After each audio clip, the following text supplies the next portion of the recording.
Welcome to Circular Firing Squad. I'm Marty Gensius, a counseling faculty at Kent State University and host for Circular Firing Squad. We have 3 members, 6 questions, and 6 answers. Well, 3 answers for each question. We couldn't answer the questions twice. Each squad member generates, in this case, 2 questions. We've got a smaller pool tonight that we'll all have to answer. So let's get into the game. And let's see who's with us on this episode. Hi, everyone. Elliott Ingersoll from Cleveland State University and host of Apply Topically. Hey, everybody. Mitch Conrad, licensed professional counselor. Okay, if I have the notes up correctly, Elliott, you've got the first question. All right. What's a memorable tornado or storm warning story for you? So we're going to go back I'm not exactly sure when this happened because it was a dream, but it is a memorable dream to me, one that I still remember. I used to live out in North Royalton as a kid and would play baseball in the summers. And I remember as a kid that like the storms that would come through always seemed worse than they actually were. But they were quite like scary as a kid because I didn't really know what was going on yet. And it's like the expectancy that there's a tornado and there's never really a tornado in Ohio. And for me, I remember this story because it was, I had this fear of werewolves that I think I've mentioned on the show before. And that this was actually something where inside of this dream, there was a storm approaching alongside the werewolf. And it was a little scary, to say the least, as someone who I think was like 8 at the time. And as the storm kind of continued to come in, the werewolf would howl and the howl would get louder. And eventually I remember like the werewolf like coming to the front door, sort of like the third howl, opening the front door, seeing like this huge thunderstorm going on and this werewolf like right at the front of the door. There's certainly some counselor out there who might be interested in doing some dream interpretation there. But for me, it stemmed from like a fear of werewolves based on the movies that my dad had watched, at least. And then also some fear of storms just outside in North Royalton, where it can be a little flat in the area that we lived in. And so there was always like a worry as a kid of like, we might actually get hit by something here that's a little bit scarier, but yeah. Flat, you say flat. Let me tell you about flat. Champaign-Urbana, Central Illinois. Yeah. I went to my undergrad and grad there, and I stayed in a place called Hendrick House. And when I go back, it's still there. It's this towering kind of thing. I don't know how many flights it was, but it had to be close to one of the taller buildings in the middle of Central Illinois. And I remember being on the 5th floor. And if you're in Central Illinois and it's the fall, you're constantly getting hit with tornado warnings and, tornado groups coming at you. And after a while, as a student, we stopped taking any of that seriously. So what happens when you have tornado warnings is you're in a big building. There's no place to really go. So it means if the storms are headed that way and you think it's going to be bad, it means it's time for a kegger. And that's one of my most memorable tornado warnings was getting a kegger and letting the storms come through. I remember 5 long glass panel windows in each room. And I spelled out on the top row, T-NATO, and on the bottom row, sucks on the window. And we just drank beer and had a good old time. So that's my favorite. I like those. Yeah, that werewolf, there's some interesting Jungian material there, Mitch. Oh, yeah. I think mine, as I shared in another show, one of my favorite jobs was newspaper carrier. I must have had that 10 or 11 years. And, in the summer, I would just carry in a lot of storms. We had these sacks. You got some days the paper was thin. You could just take one bag, but on Wednesday, Thursday, Sunday, you needed two sacks. And this was a Wednesday. And so my paper route took about, probably an hour, 20 minutes to do. And then I would see how fast I could do it on the light days. Well, on this particular Wednesday, I was loaded down with papers, and we had two tornado warnings while I was carrying, and it was a really amazing storm. I find them really energizing, and several of my customers wanted me to come into the house and wait, and I just enjoyed being out in it. And I think I did the whole route in about an hour because it was motivating because there was lightning, thunder, it was pouring down rain, and it was really warm out. It was a summer storm, so it wasn't like I was freezing, but the wind was amazing.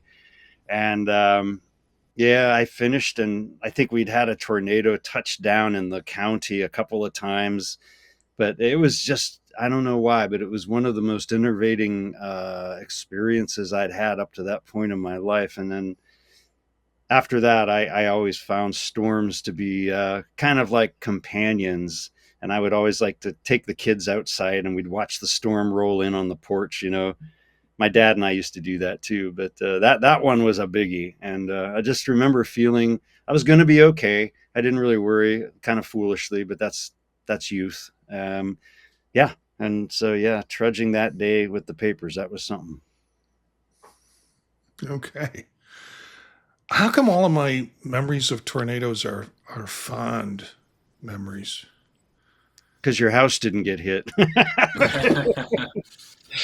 I was recording a podcast a couple of weeks ago. I can't remember which one it was. And I had to shut down a class. Oh, I know which one it was. I had to shut down a class because of the tornado warnings. And we were online. So it was like, okay, we'll see you in 45 minutes. It's supposed to be over then. And so we got back on in 45 minutes. It took a chunk of time out of the class for me. And then, nothing happened. 45 minutes, you know, 45 minutes is over. And so I started to do a podcast because class was over. And I had a couple of people online from all over the nation. And the tornado siren went off again. And my wife went nuts and said, "You get down in the basement." And it was, when I checked it, it was like 15 minutes that it was going to be a warning for us. And she went down in the basement. I shouted, "I'm in the middle of a podcast. I'm not going to stop these guys because they're not experiencing it." Believe me, if the windows start rattling, I'll cut it down. But right now, it's just raining, you know.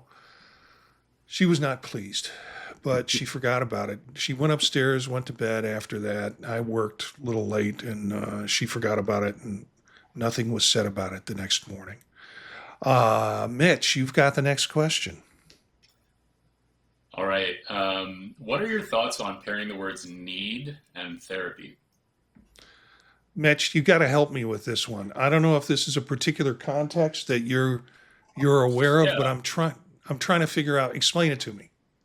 Yeah, so this question is because I've heard, I think in the past several years, just in terms of people saying the words like, I'll hear people say like people need therapy, and I think it's that need that I'm keying in on, or people saying like everybody needs therapy. It sounds like quite a broad claim to me, and so I'm wondering what people think of something like that.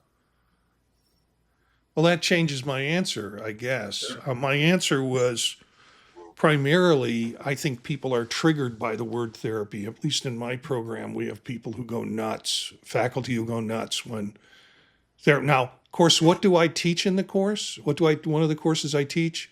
Marriage and family. Therapy. Therapy. Exactly, which is how the certification bodies refer to it. But if I refer to it that way, in amongst my colleagues, they're like, we shouldn't be teaching students to use improper language. They're counselors, they're not therapists. And yeah.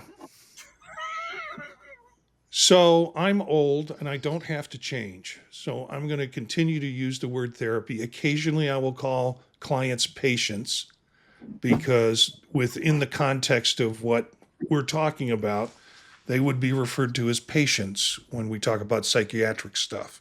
They wouldn't be referred to as clients necessarily. So I'm one of those people that think everybody, to try and answer your question, although I think I just did, at least the way I wanted to answer it. To answer your question, I'm one of those people who think that the best things that have happened to me in terms of my own personal development, and frankly, in terms of my ability to be a good counselor and supervisor, was because of my own therapy. And I'll use that term because it felt like therapy. It didn't feel like someone was giving me a bunch of ideas or we were talking about things I could do. It felt like therapy. So I don't get triggered by the idea that someone, quote, needs therapy or the pairing of those words because it rang true for me. And frankly, if it could do for other counselors what it did for me, I think they all need therapy because it greatly improved my third eye, whatever you want to call it, my intuitiveness. It got me going into my gut. It was all the stuff I needed to be a better tooled counselor than what we don't get from watching students do their micro skills. So yeah, that's my answer. I'll stop at this point. I am endlessly fascinated by the types of word magic people engage in trying to convince themselves of something that just doesn't matter. But anyway, yeah, when I read the question, I thought when someone pairs those words in the first person, I take them sincerely at their word and, maybe try to recommend somebody. When it's done in the second person, I think they're probably an arrogant ass. And when it's done in the third person, I assume they're just blowing off steam. So those are kind of my responses to the ways to use the word. Yeah, thanks for both of your answers. Marty, appreciated what you said too about the idea of like being in, whether it be counseling or therapy, but how that can, and I've observed this for myself too, how that's changed how I've approached counseling. I can't imagine that I would be the same kind of counselor or person if I hadn't gone to therapy myself. This is, it's a curious kind of concept to me because I think I have been hearing more along the lines of the phrase like everyone needs therapy. And that seems like a really kind of like big reach for me, I guess, because like I don't think that's necessarily the ideal if everyone's going to counseling or if everyone's going to therapy. I think like it's beneficial for people to go, and it's a choice. I choose to go. Need is sort of it feels like kind of like a forceful kind of word to me there. But I also see how beneficial it is for, especially I imagine for mental health professionals out there. Like one of the things that I feel like I've keyed in on, or is sort of like a developing belief of mine, is like I feel like when I'm doing better in a way that I'm seeing someone inside of therapy and they're also able to do better in that way. I remember just sort of like, if I haven't been, the idea of like, if I haven't been somewhere, if I haven't taken myself somewhere, it's going to be really hard to like go there with someone, or harder to go there with someone. So I definitely wonder about like I think there's a question of like, does everybody need it? And then there's the question of like, do people who are engaging in the mental health profession need it? Or rather like how beneficial it is something that really keys in for me, because I think that, participating in something, I sort of think of it as like almost like playing baseball. Like if a pitcher, if someone's pitching and they're usually batting, they're going to have a higher understanding of just the dynamic between the pitcher and the batter. And for counseling, I think this holds true as well. So, what if I use the term, does everybody needs a corrective emotional experience?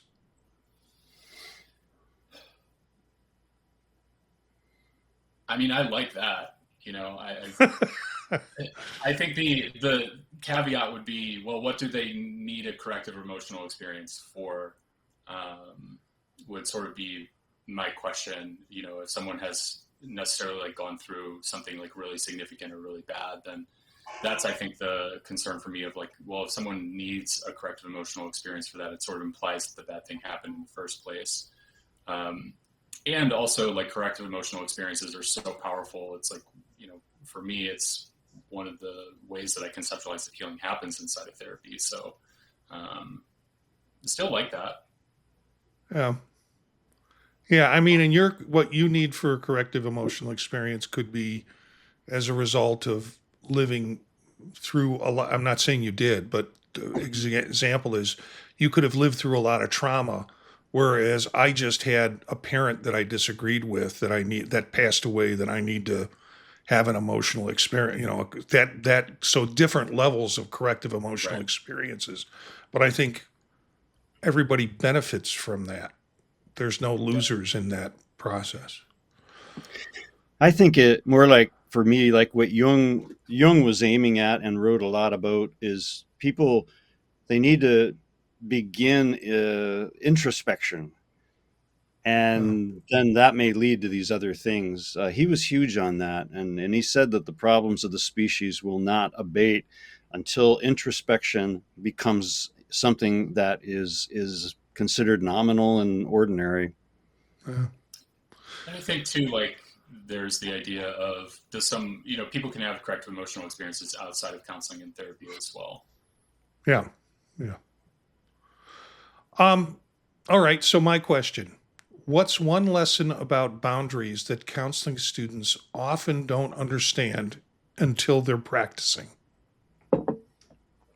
I would say when a counselor experiences a powerful attraction to a client, you have to have your psyche hijacked by your libido to really fully understand how much consideration that requires, how much supervision. And, I think a lot of, we all know the right answer. I mean, I think still the most common ethical breach is people engaging in intimate relations with clients, which is terrifying to me. But I think some people don't fully understand the power of the emotional hijacking that goes on when your libido fixates on someone and says, this one. And you're like, well, no, can't do that because this is a client. And really wrestling through the emotional part of the issues. Cognitively, yeah, we're all like, no, you can't have that type of relationship with a client.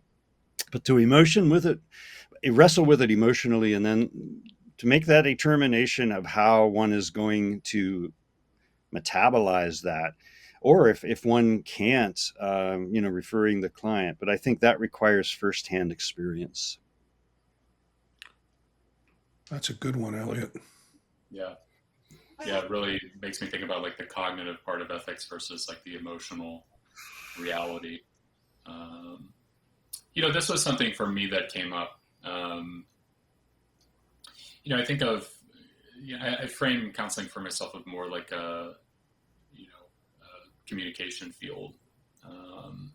And that some of the ways that we learn to communicate differently, at least inside of like my counseling program, definitely seeped outside of the counseling room. And that was something that I also noticed with like other students in the program too. Just like this is just this like very dramatic and global change in communication over a few years period of time. And and that the way that someone communicates as they enter the program is very different, or can be very different than the way that they communicate as they exit the program. And I imagine with continued counseling as well. Something that I've noticed is that sometimes I'll almost be catching myself being inside of conversations, especially post-grad, and especially when I started practicing, that I would be sort of engaging in the same kind of rhythm of conversation as I would be inside of the therapy space. And I've been catching myself more and more on this, because it's just something that I think it's such an immersive part of the experience, finally starting to practice. And then also like scaling that back and compartmentalizing that and keeping that strictly inside of a therapy. And at the same time, like there's a lot of ways that, I feel like people communicate inside of therapy that feel really good outside of therapy too. So it's just something I've been thinking about a lot lately. Yeah, it definitely came to a head, like I would say during my internship, where I was noticing like this is happening also outside of these therapy spaces, and I don't want to therapize people. Mitch, you got me thinking about the dramatic change of who we are from when we were a student learning to do this, and where we grow, what we grow into, and how different of a person I am or was 10 years after I was trained than I was while I was being trained. Different in the sense of a little bit more, more introspective, more silent and more quiet. And I think in a sense, a little bit more mature in terms of the way in which I view the world. Now, that could have possibly happened without me getting trained in counseling. That could have just been a developmental thing. But yeah, your answer made me think that just with the simple things in terms of how we communicate, like completely different. My answer to this question was, I still think the thing that's difficult that you don't learn while you're a student is how you can't talk about your profession. And by that, I mean, while you're a student, yeah, you're talking about your clients because that's what you do, although you shouldn't outside of supervision. Students sit in class and they say, this client today, blah, blah, blah, blah, blah, to other students.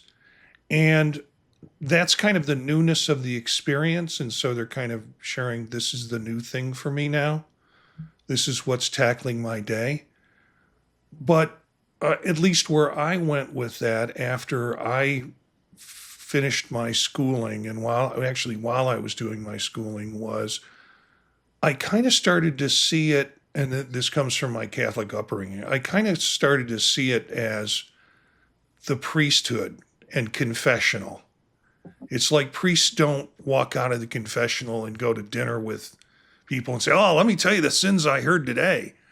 And that made the job much more sacred in my eyes versus then, oh, I'm the super problem solver. No, it's a much more sacred relationship. And so the idea of not talking about my job, and I have a nephew who talks about his work, and he works with phobics, and he had entertained the family with all the crazy phobics he had to deal with. And I thought, no, this is a kind of a sacred space that you're violating when you do that. So I don't think the lesson of boundaries that they don't learn yet is that you're a vessel, and there's very few places where that vessel can empty. Supervision through your own work and therapy. I'll use that term again. But there's very few places you can't, like everybody else can talk about their job on the street generally, but we can't. So I think that's the boundary issue that they don't learn while they're being trained. Hey, Marty, You triggered a memory in me. Do you remember Joe Saunders? I think so. Yeah. I think he was down at Tiffin down there. I forget what university, the Heidelberg down there. Yeah. But when I was a beginning doctoral student, he'd been to a couple of my presentations, and he was at one of the battles Ansel Wolt and I had with Tom Sweeney about, this whole counselor identity thing. And Joe, he was introducing me at a conference, and he said, "Oh, this is Elliott. He masks his insecurity with arrogance and amazing humor." And I was like, "Yeah, that's about right." But then years later, we met, and he said, "Oh, Elliott, I remember you." And he said, "You're still arrogant and funny, but you seem less insecure." That's Well, probably Elliott, you've got the next question. okay. What are the benefits and drawbacks of large classes for counseling content? I'm thinking anywhere from 40 to 70 people. Benefits and drawbacks. Yeah, so this is a interesting one because I'm hearing too how this could maybe be specific to counseling content. I think one of the first things that comes to mind is how long is the class, right? And if I'm thinking about counseling courses in our program, right, they're about like 2.5 to 3 hours long, and that's a lot of time to begin with. I like those types of classes when it is smaller, and so I think that one of the big benefits to having some of these longer time classes when they are smaller is that there's a greater amount of interconnection between students. Some of the drawbacks of these larger classes to me are definitely related to attention and sort of like bystandering, I guess, of not in the clinical sense, but like in the way that like I can just sort of like, if I want to, I can just take a class off almost by virtue of just the class size is so much larger, and I think that that's something that students, myself included, I'll throw myself in there, can definitely get into with some of these larger classes.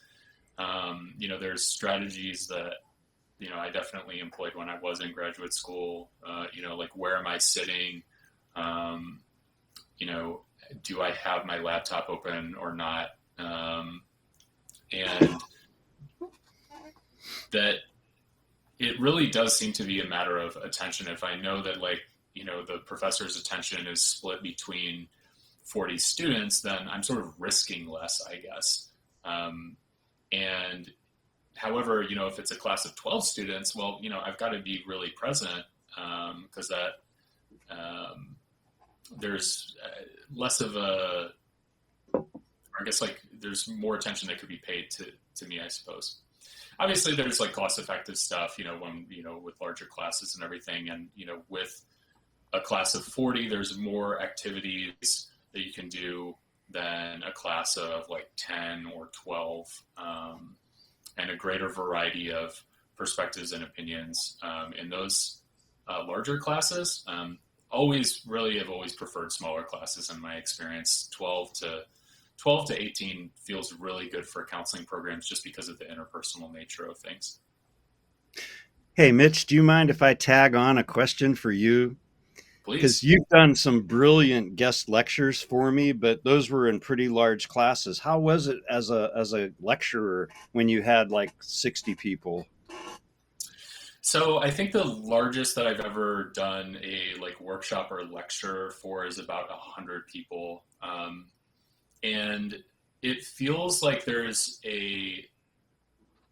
enough people for me is right about 20 if I'm doing more of something like a lecture. And the larger it gets, the more just sort of flowy I think it gets for me. If I'm doing something that's more front facing and I'm sort of, discussing a topic and providing information as opposed to getting a class involved or something like that. I've always felt really comfortable around the 20 spot, but I know that there are some nerves with those classes that are not too big. If I'm doing a workshop in front of 100 people, there's just generally, I think, going to be less questions because of the amount of people there.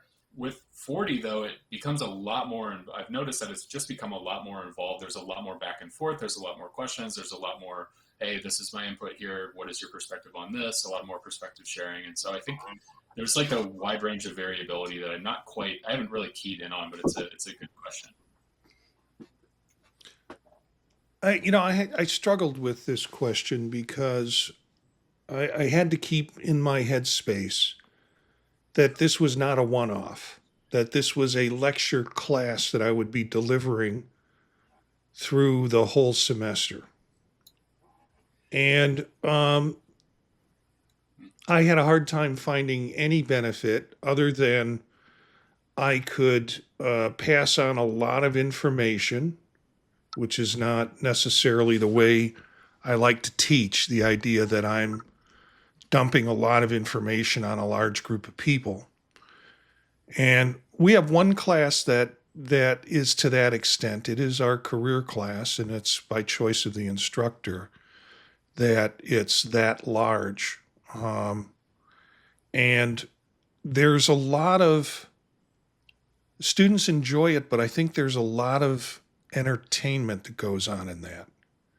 And I can only think when I've been thrown in generally uncomfortable situations with 40 or more people, outside of a conference setting. And I'm going to be presenting in front of close to 100 later this week at a conference. And I'm anxious about that because I feel like I have to prepare more, particularly because it's out of my field that I'm talking about it. And that I'm not as familiar with the audience. But anyways, when I'm been asked to do large lecture classes, and that's occurred primarily on my travels in Indonesia and also in Turkey, I wind up violating a lot of the rules. Like I don't stand behind the podium. I'll walk up the aisles or sometimes the steps if it's in a theater to talk with people. And I wind up turning it into more of a experience than what would be a standard lecture that people would expect.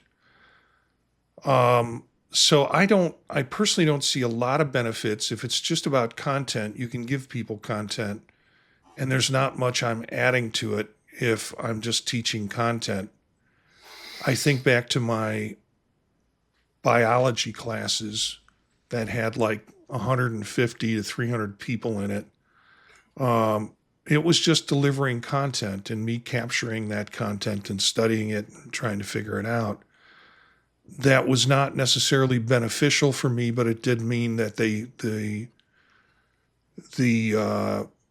biology department only had to do one Bio 101 class each semester taught in a large lecture series. So yeah, I struggle with that. The drawbacks just in terms of size, class management, things like that with a class that large. Elliott? Yeah, no, these are good thoughts. And I'm when I was in the role of chairperson, I started, historically I was licensed both in psychology and in counseling, and I wanted to do cross-disciplinary teaching. And I got the opportunity to do that when the person who taught psychopharmacology in psychology retired.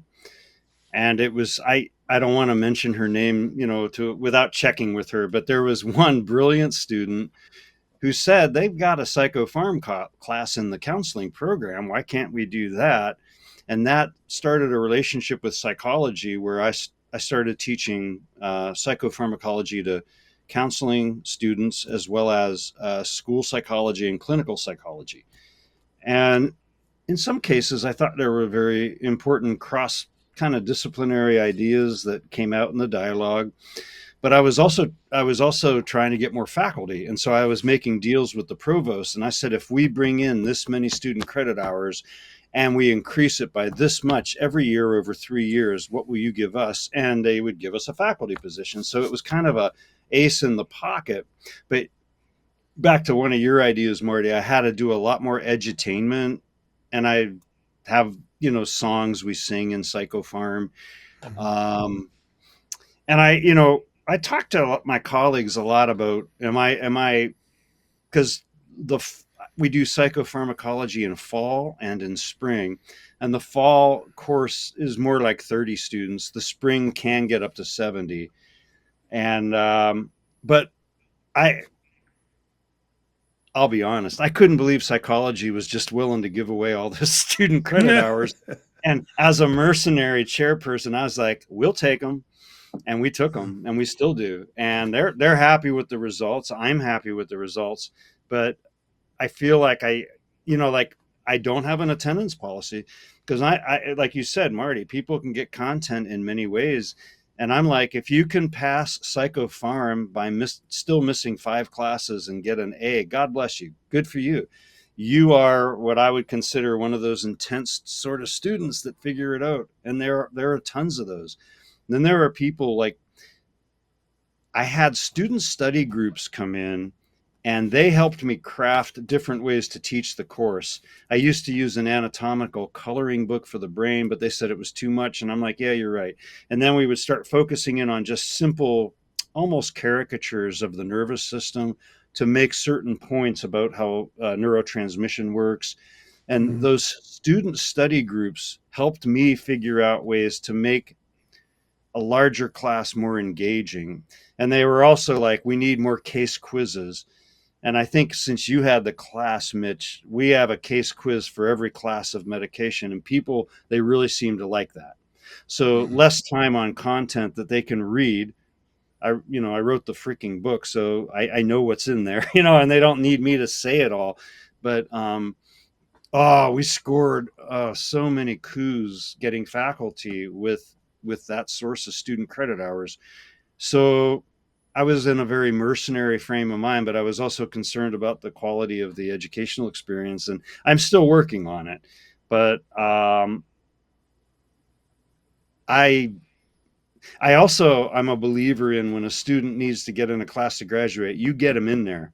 I don't care if it's going to put your class over 40. You get them in, you get them finished. We're supposed to help people matriculate. And if they're not going to open another section, they got to go in your section. And I would be the first to take them in my section. But, so I have a little different perspective. I think maybe when people haven't been in an administrative role, they don't see a lot of good can be done by prostituting oneself for a good cause. And I like to think that that's what I am, some sort of, I don't know, morally even prostitute. And I can just put myself out there and say, you can use me as much as you want in this capacity, as long as we get something in return. Yeah, that sounds mercenary, but there's Joe Saunders again. Elegant is arrogant, and he uses humor, but it's hard to tell which outweighs the other. Mitch, you've got the next question. So, question is, what creative skill that you've never engaged with before would you like to try if you had the time, money, and energy?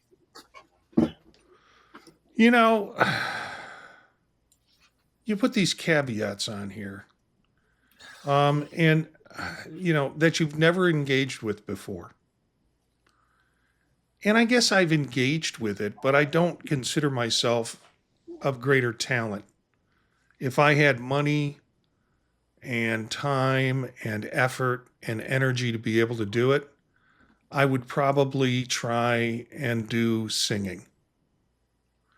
I've been in choirs, mainly playing instruments and singing along. They tell me I'm a pretty good tenor. My daughter does voice, and she claims she gets it from me and my side of the family. I've sung in a choir with my daughter for a short period of time, but nothing professionally. And she was in Fiddler for the last 3 weeks, and I saw 2 shows of that. And at the end of the show, I went up to the faculty member who was playing Tevye, and I said to him, I really like what was done. And I guess I regret not pursuing more stage stuff when I was younger and I was doing more stage stuff.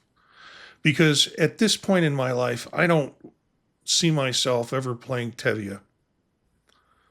I would be fine just being in the chorus. There's something about the magic of being on stage that singing and learning how to sing professionally, or at least having some skill at it, might allow me to do that as a old man in some place somewhere. So yeah, that's my answer to the question. Probably singing. I loved this question, Mitch, and it brings up for me what I think is something that I don't know. I think it requires a spark of talent that the creator of the universe has been very generous with me. But I've done theater, I do music. I will hopefully go back to theater. I want to do a little more singing, playing instruments, percussion, all of that. Just love it. What I wish I could do is draw and do like sketches. Here's what I would like to do.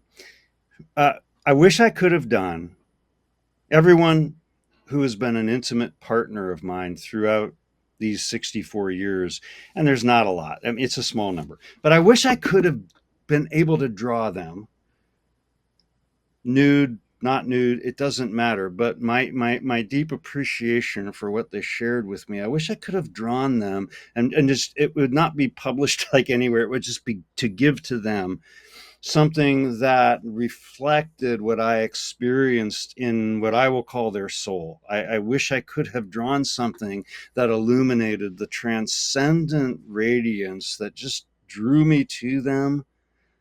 I would have loved to have been able to give that to the people who shared that with me. That's what I would have done. But I think my uncle was a brilliant visual artist, but there's some gene or something there that I really don't have. And I think it would require divine intervention for me to get that spark. But if I got it, that's what I would do with it.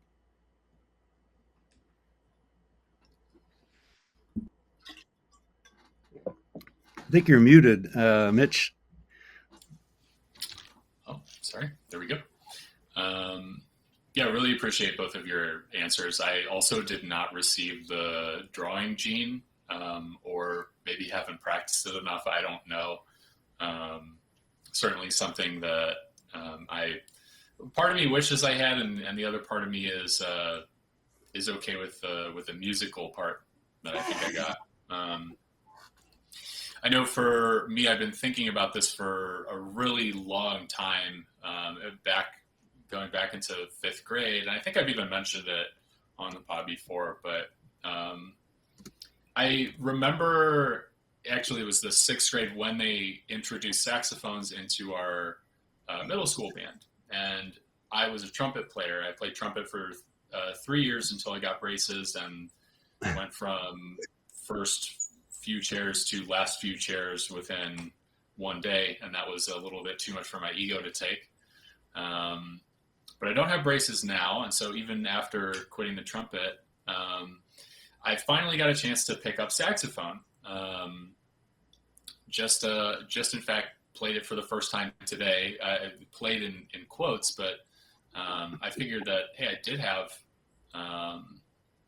some time, money, and energy for it. A little bit of a late graduation gift, but it's something that I've wanted to do for a really long time. And I've played specifically piano for a while, and have just stuck with piano, keyboard, synthesizer, and that's sort of just been my primary instrument, and that's the instrument that I play.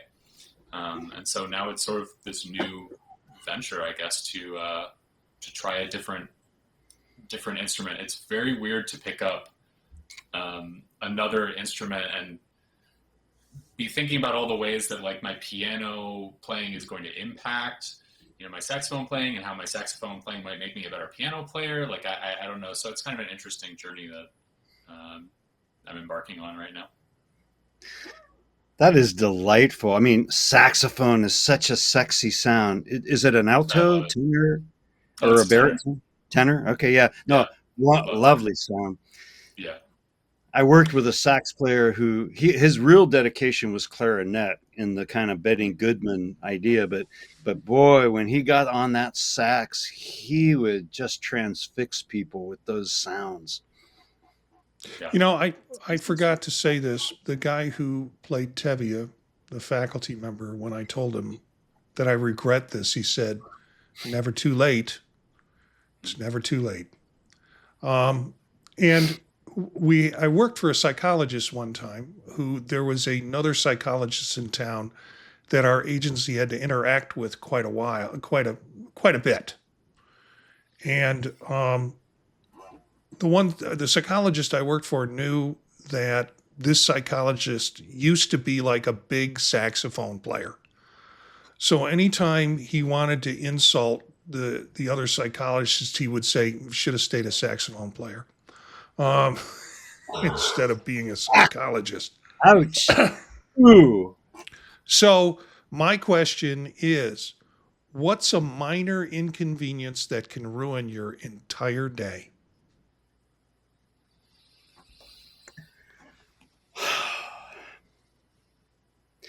Well, only one comes to mind, and for some reason I didn't get caught up reading the questions, so this is the first time I've heard that. I'm on therapy for chronic pain, and I have pain medication, and on a regular basis I'll run into pharmacists who don't want to fill the medication, and it seems like a minor inconvenience, but of course there's a load of problems when that happens. And wow, yeah, that can ruin my entire day. And I always get it resolved, but I get tired of getting it resolved. Like every time there's a new pharmacist, it's like, oh, well, we got to have this song and dance again. I'm like, why don't you just talk to the pain doctor? Why don't you just talk to them?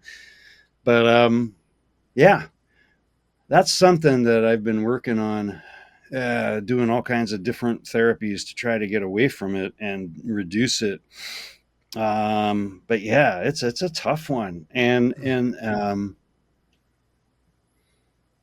yeah, when you can't think straight because things hurt so badly, it's there's no quality of life. So the Yeah. stuff that they've got me on, and I've titrated down amazingly from like 10 years ago what they had me on, but it's just like, yeah, there's no real good solution to this. Injections work only so much, radio frequency ablation works only so much, and yeah, that's one of the primary stressors I have experienced, especially in the 21st century. This nursery school of a country and their mentality about we can't trust anyone with anything except a gun. That's fine. But oh, a drug that eases pain. Well, for goodness sakes, why would we give you that?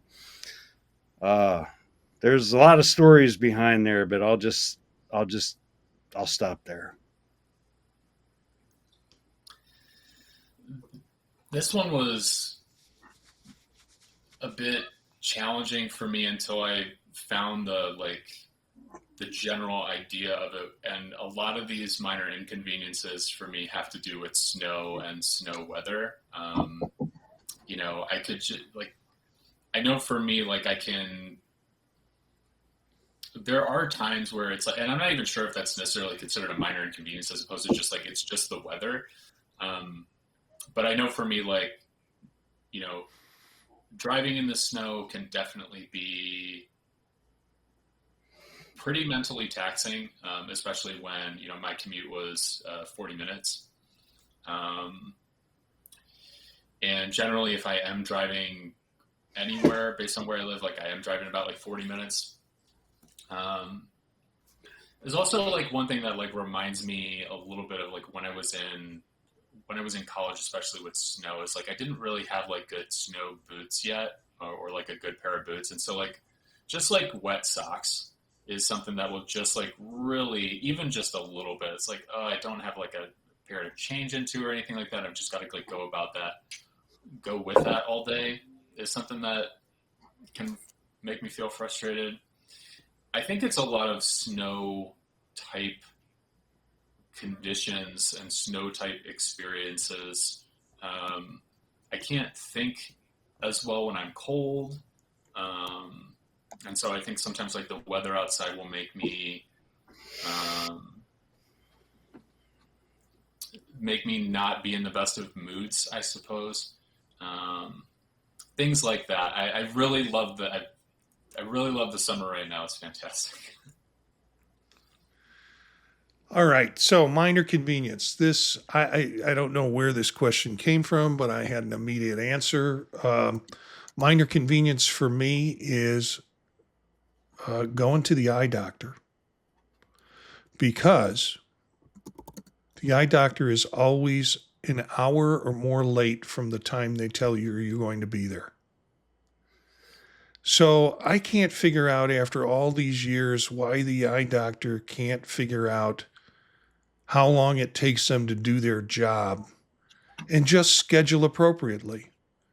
Because I don't want to sit in their waiting room, which has no tables, has very short chairs, so I can't like do laptop computer stuff in it. And I'm forced to listen to and see slideshows of all the wonderful vacations they went on with their children. You know, and some of these are like 10 years old, so they're not children anymore, but that's the slideshow that plays. I have had it, and it ruins my whole day. I found out that the place opens at 7. It's like I'm trying to buy concert tickets. I got to be in the parking lot at 6:30, and I've got to get in the door, and that doesn't even guarantee if I have a 7:15 appointment that I'm not going to be seen until 8:15 anyways. Uh, This but is also true. it ruins my whole, and my other doctors, they can keep a schedule. And the funny thing is my wife and I go to the same eye doctor. So it's sort of like, when's your next appointment? Aileen will go, oh, it's 10:30. I said, well, pack a lunch. Because by then the backlog is built up even more.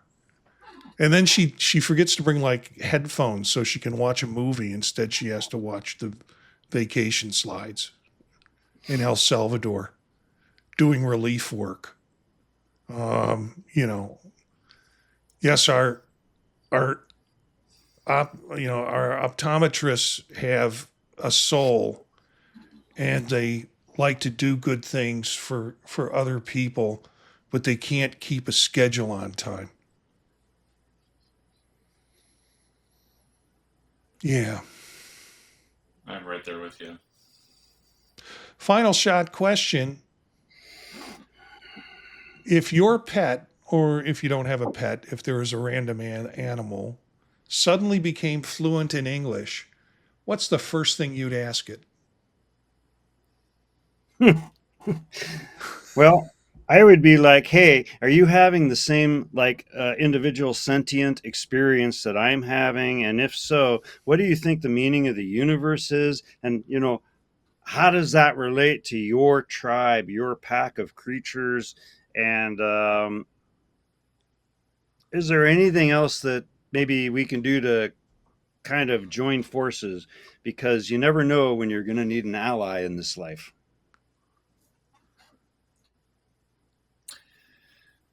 Um, Gosh, this makes me think of like my had a golden retriever when I was much younger. I think when she was older, like things to make her life easier. Um, and like because sometimes it's I don't. There's only so much communication you can get from a dog about like there's basically like there's the treat kind of vibe, there's the food kind of vibe, there's I need to go out kind of vibe, and then there's some other emotional vibes. So I think like what would make um, life more enjoyable and comfortable for them.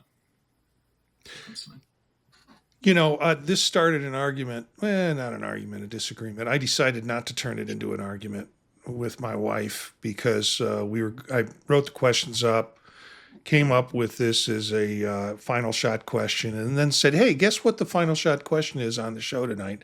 And I said this question, and we both thought of our dog.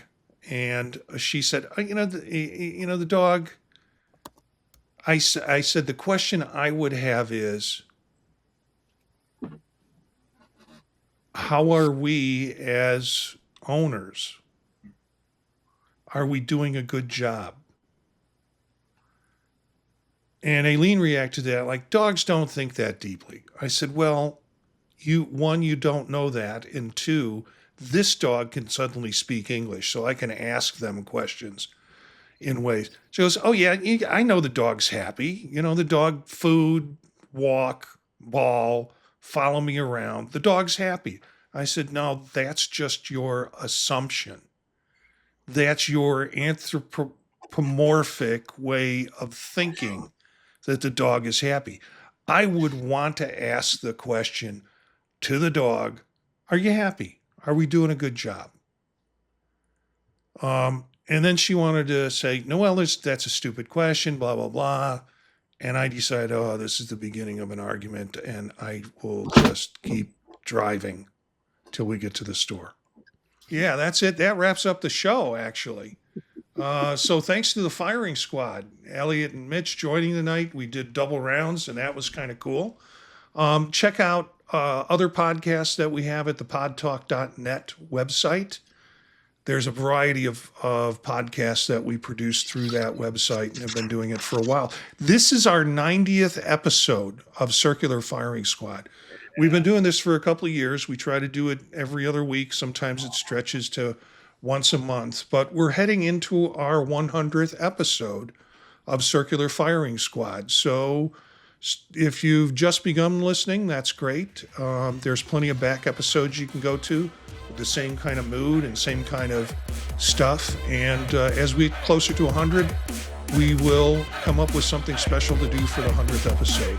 Our theme music is from Menage a Quad, Real Swing Shed. That's it for this episode of Circular Firing Squad. Ready, fire,